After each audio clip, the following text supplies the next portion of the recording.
Bonjour à tous, c'est GLG et je vous souhaite la bienvenue pour ce petit JT du Geek, toujours en mode électrique. Aujourd'hui, nous allons mettre en lumière une voiture qui semble bien déterminée à concurrencer la Tesla Model Y, la Xpeng G6. La Xpeng G6, avec son design élégant et sa technologie innovante, fait déjà sensation sur le marché, notamment le marché chinois bien évidemment. Ses principaux caractéristiques comprennent un système de charge rapide, une connectivité avancée et un ensemble impressionnant de technologies d'assistance à la conduite.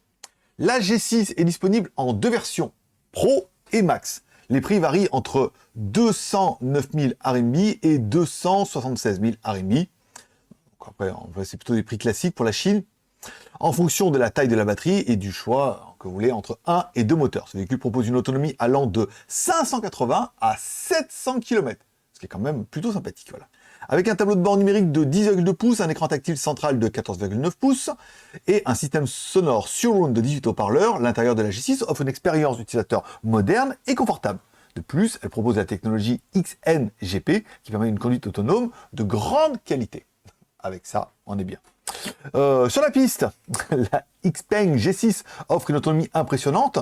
Son autonomie double développement en puissance de 356 voilà, je vais le refaire.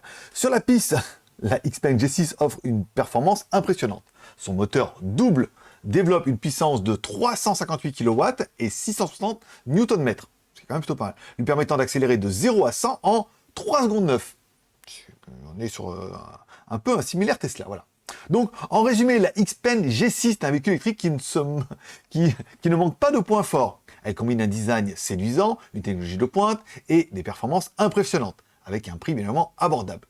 Il sera intéressant de voir son évolution sur le marché des véhicules électriques et de savoir surtout si la marque Xpeng a vraiment des ambitions de se développer en dehors de la Chine, puisque pour l'instant ça reste son marché, c'est le marché pour eux le plus facile en termes d'installation, de mise en place et surtout de vente.